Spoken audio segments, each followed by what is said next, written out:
ॐ नीलाम्बुजश्यामलकोमलाङ्गं सीतासमारोपितवामभागं पाणौ महासायकचारुचापं नमामि रामं रघुवंशनाथम्। ओम श्री गुरुभ्यो नमः। नमः सभायै सभापतिभ्यश्च। My greetings to Dr. Narasingha Sarana Pandaji, the visiting professor of Silpokon University, Thailand, Dr. Chandrakanta Pandaji, principal of Barbazar BMT College, West Bengal, India, Dr. Pritam Roseji, HOD, Department of Sanskrit, Barbazar BMT College, West Bengal, India, Dr. Ashish Kumar Nayakji, Coordinator IQAC, Barbazar BMT College, West Bengal, India, respected elders, friends, brothers and sisters, greetings to all of you. At the outset, I like to congratulate IQAC and the Department of Sanskrit, Barbazar BMT College, West Bengal, India, to organizing a wonderful webinar on the topic of the basic concept of dharma and religion in relation to Eastern and Western philosophy.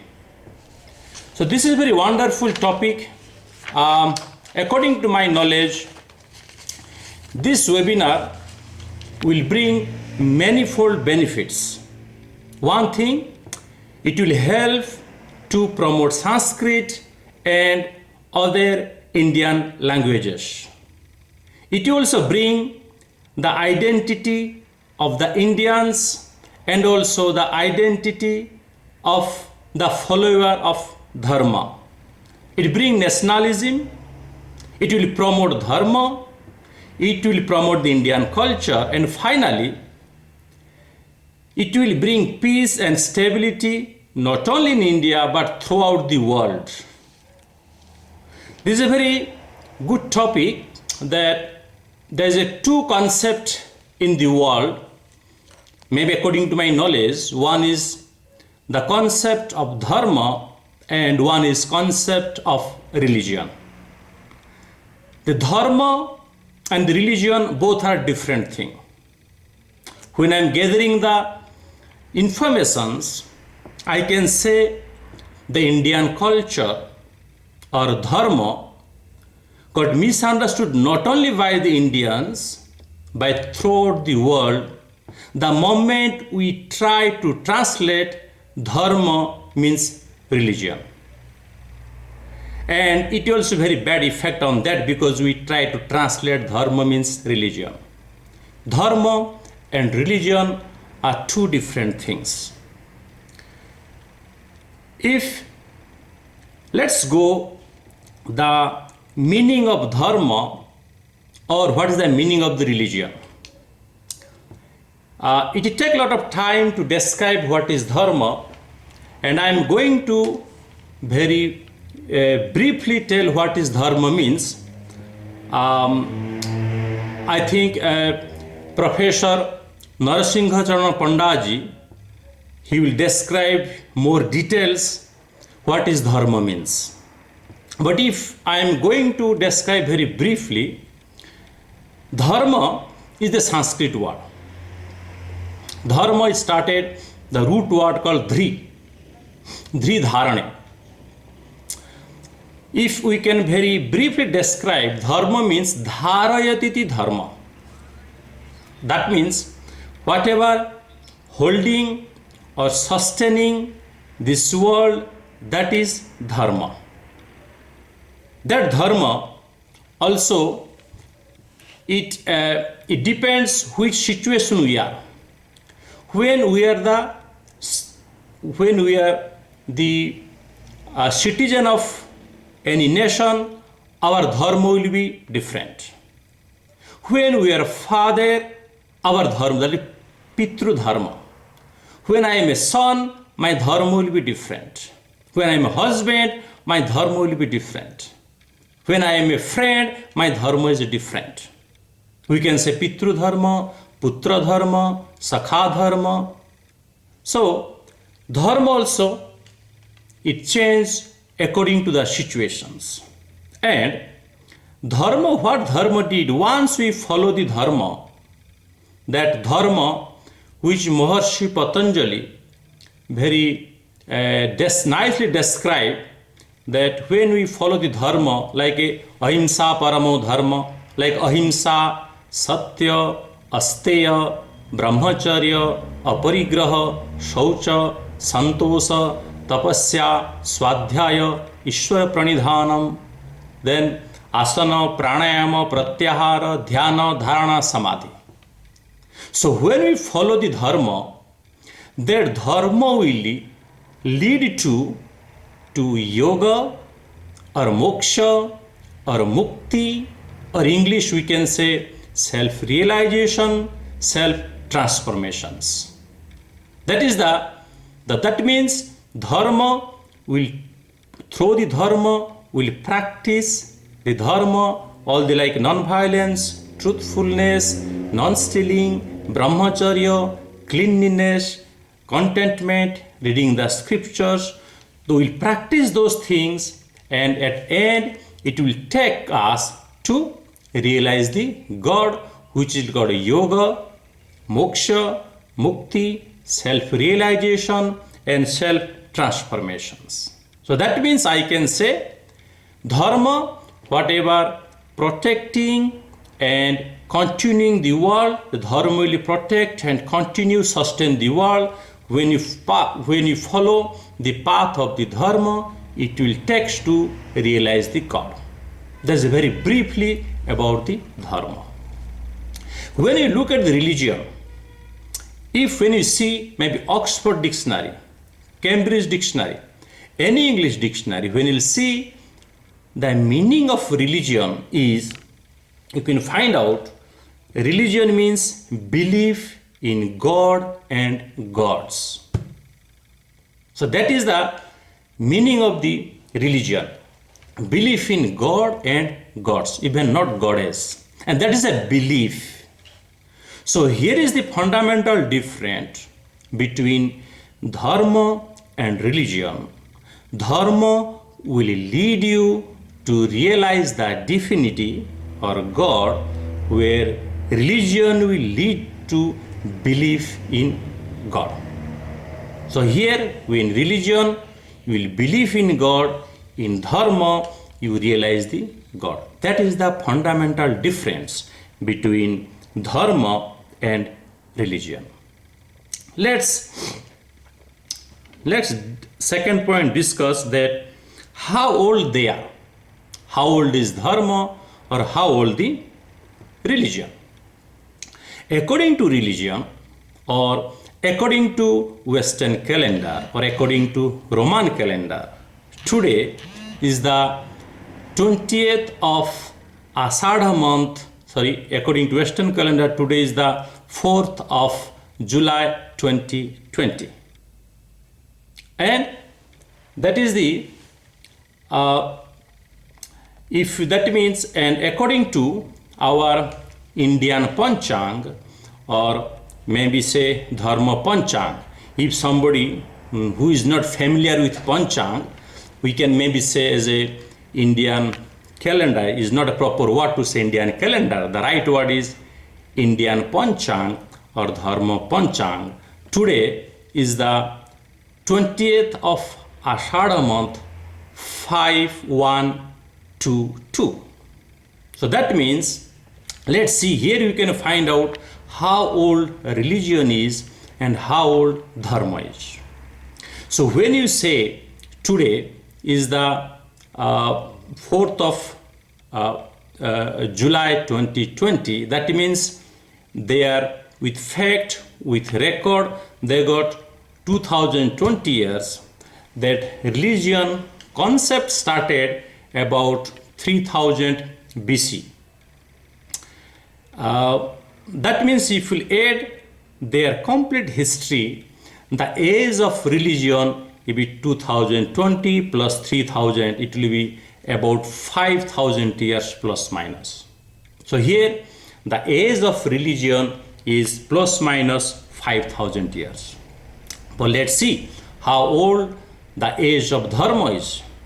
The age, as I told, according to Indian Panchang or Dharma Panchang, today is the 20th of Ashada month 5122. That means 5122 years. To understand that according to Dharma, there is a 4 yuga. It's called Satya, Treta, Dwapara and Kali.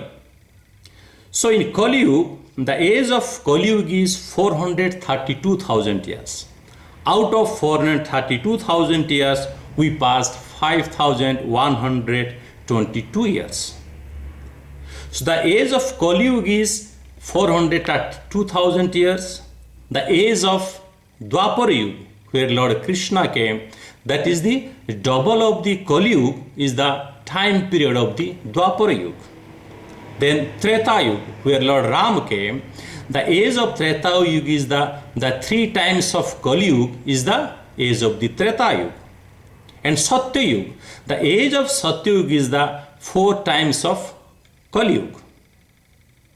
That means, according to Indian Panchang or Dharma Panchang, that we have passed many Kali Yuga, many Dwapara Yuga, many Satya Yuga, and many Treta Yuga.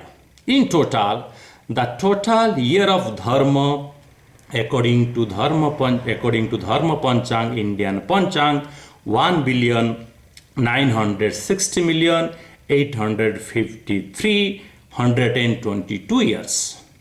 So when we normally they celebrate maybe that first day of Ram Navami, the year change. So that means what I am saying, where the age of religion is close to 5,000 years, but the age of dharma is 1,960,853,122 years. That is the, now maybe sometimes we're thinking how come it's coming close to 2 billion years. But when we celebrate Diwali, or when we celebrate Ram Navami, or when we celebrate Sri Krishna Janmashtami or Navaratri, so those days come according to the Indian Panchang or according to the Dharma Panchang. So when we accept the day of the Diwali or Ram Navami or Sri Krishna Janmashtami, so why we have not accepting the total age of the Dharma according to the Indian Panchang or Dharma Panchang? So I can say that there's quite huge the difference of history between religion and the Dharma. Now, let's see who follow Dharma and who follow religion. If you'll see the mostly, as I told, there's a 2 philosophy. Dharma is a one philosophy, religion is another philosophy. We must respect both philosophy and we must understand the both philosophy. It will help to peace and stability in the world. So if we'll see that who follow religion, basically you can find out maybe the Christianity, the Islam and Judo-Christians, they are the most follow the religion. Then who follow the Dharma? Here is that normally we heard there is a called Hinduism, Buddhism, Jainism, Sikhism.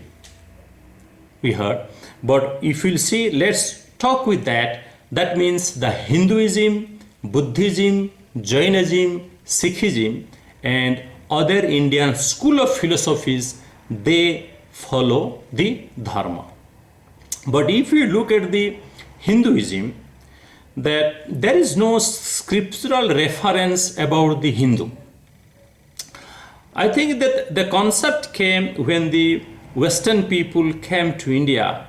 They couldn't understand the philosophy of the Indian culture or dharma, so they named into Hinduism. You can say the Hinduism word is not it is not appropriate according to our Indian scriptures. So we can say they may be referring Hinduism means like a you can say Advaita school of philosophy, Dvaita, Dvaita, Vishishtadvaita, Shuddhadvaita, Charvaka. That may be, we can say Hinduism might go on that. And Buddhism is a Bauddha darshana, Bauddha philosophy. Jainism is a Jaina darshana, Jaina philosophy. And Sikhism is a Sikh philosophy. That means when in our dharma, it refers to Advaita philosophy, Dvaita philosophy, Dvaita philosophy, Vishishtadvaita philosophy, Bauddha darshana, Jaina darshana. That same thing, the Western culture, they make it like a Hinduism, Buddhism, Jainism, Sikhism. So that is I also, as I told, there is no scriptural reference about the Hindu or Hinduism that we can see that the Hindu word might came because of the Hindustan. In 1947, our land, India, is known as India, so we call it Indian. Before 1947, that land was known as Hindustan. So who was living in Hindustan, they were known as Hindu. And like this, because our dharma is close to 2 billion years old, it was named in different names according to different time. As one time, our land known as Aryavarta, there's a scripture reference in the Manusmriti, say, Asamudra tu vai purva, da samudra tu paschima, tayorevantaram giryo Aryavarta vidurbudha. So it was referenced that one time our land is known as the Aryavarta, and who are living there, the Arya. Is not like that they bring a concept, we came from the Germany. It is we have to look into it. So in scriptural reference, our place one time known as Aryavarta, we call known as Arya. Same thing, one time our land also known as Bharatavarsha, that's why we are known as Bharatiya. That means what I am trying to say, that once we known as Arya because of the land known as Aryavarta, once we known as a Bharatiya because that place, that land known as Bharatavarsha, once we known as a Hindu because that place known as a Hindustan, and now we known as Indians because that place is called as India. So there is no, we can't say Hinduism or Hindu religion, but Western people say Hinduism. We have to listen somewhere. But the Hindu is not a religion. Hindu, a community were living in Hindustan. So that Hindu community now known as a Indian. So, on that way, I can say that Advaita darshana, Dvaita darshana, Vishishtadvaita darshana, Bauddha darshana, Jaina darshana, they follow the dharma, and where the Christianity, Islam and the Judeo-Christian, they follow the religion. Now, let's see what is the goal of the dharma and what is the goal of the religion. The goal of the dharma is, as I tell, moksha or mukti or yoga. Let me little bit elaborate the word yoga. Normally nowadays, very basic idea, yoga means they're saying physical exercise. That yoga word coming from the yuj dhatu. Yuj means to join. With whom? With God. The ultimate goal of the yoga is the join with the God, which is the goal of the dharma.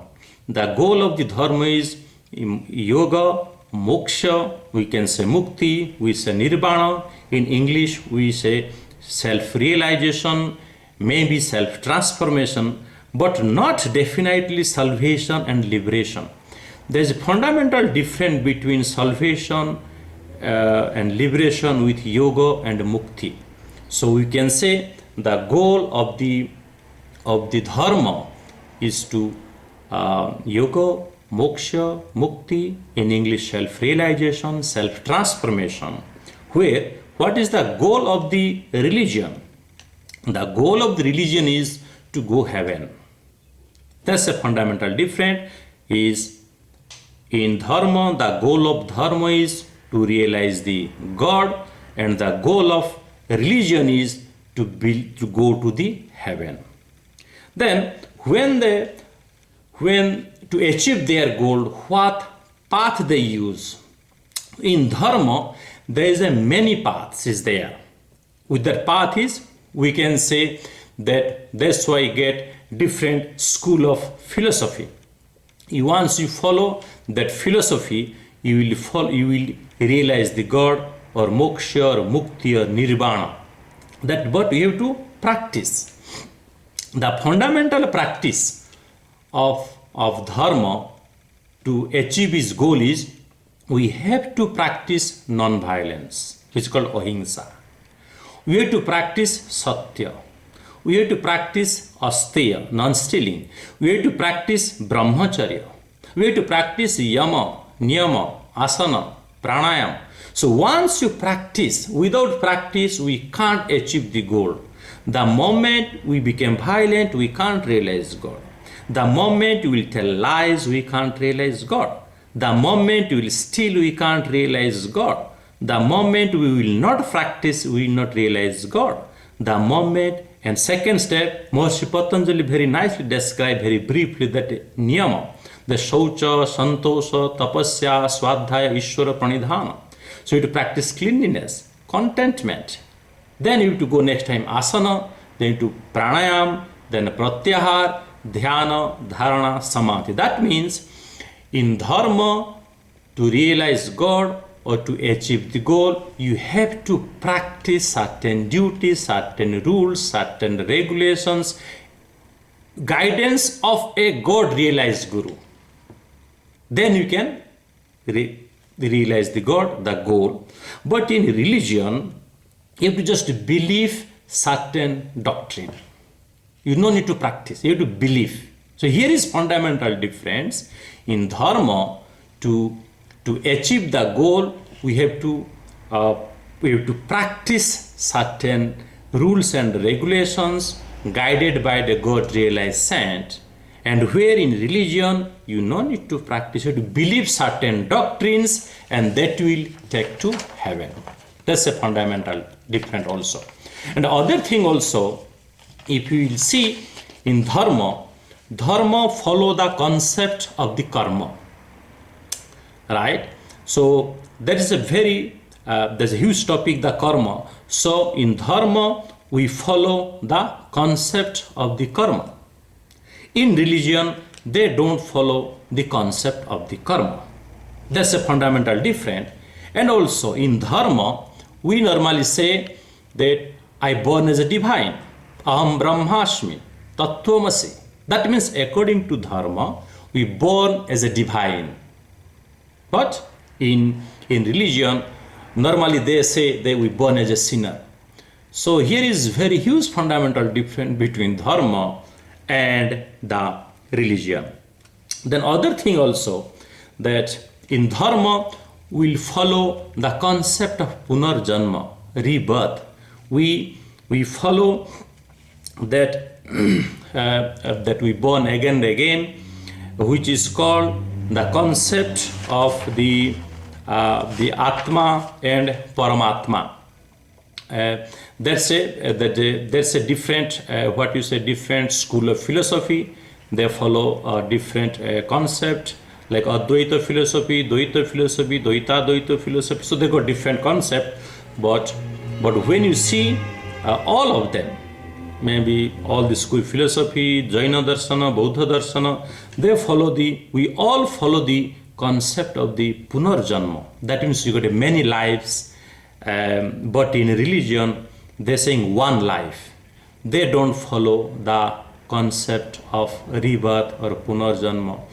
And that will make, this kind of concept will make a lot of difference in society also. So I don't like to go much more deeper on that point. So what I'm saying, the dharma follow the concept of Punarjanma or rebirth, where religion don't follow the concept of Punarjanma.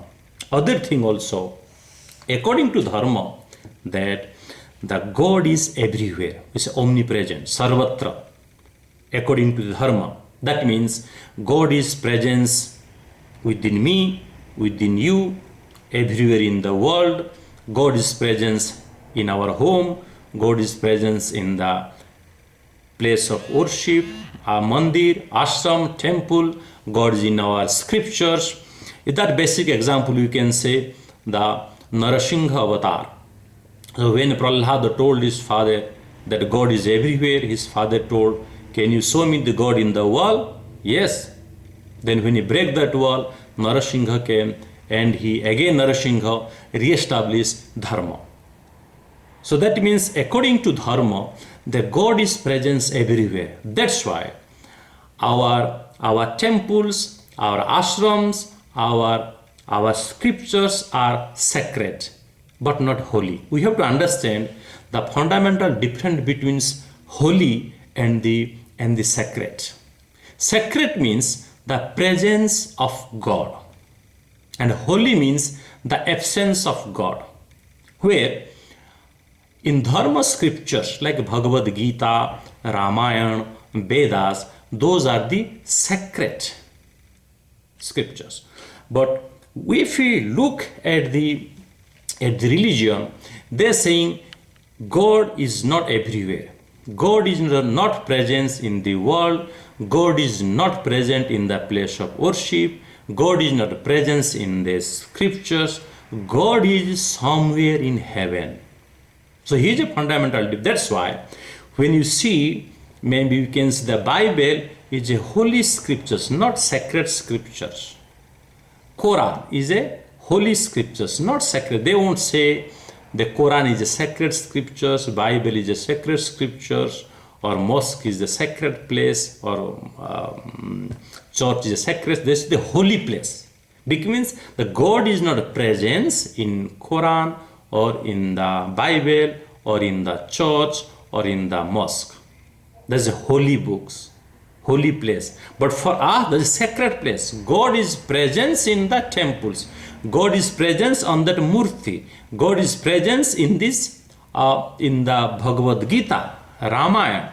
So that is the fundamental difference, the concept of the dharma and religion. According to dharma, God presents everywhere, and religion, God is not present everywhere, only in the heaven, right? And also, let's see the in dharma we got the concept. Yes. Okay. So in the dharma concept, that we see that we follow, we respect the nature. We say Jala Devata, Vayu Devata, Agni Devata. Devata means Dipdane. With the giving of this air, maybe Vayu, water, fire, we getting that means in dharma we worship, we respect the nature. Nature is God for us, but in religion they're saying that God has given the nature us to enjoy.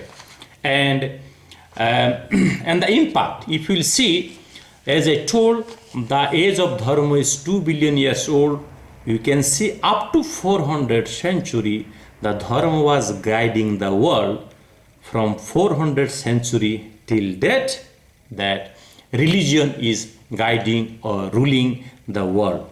So here is the fundamental difference. Very briefly I described about the dharma and religion.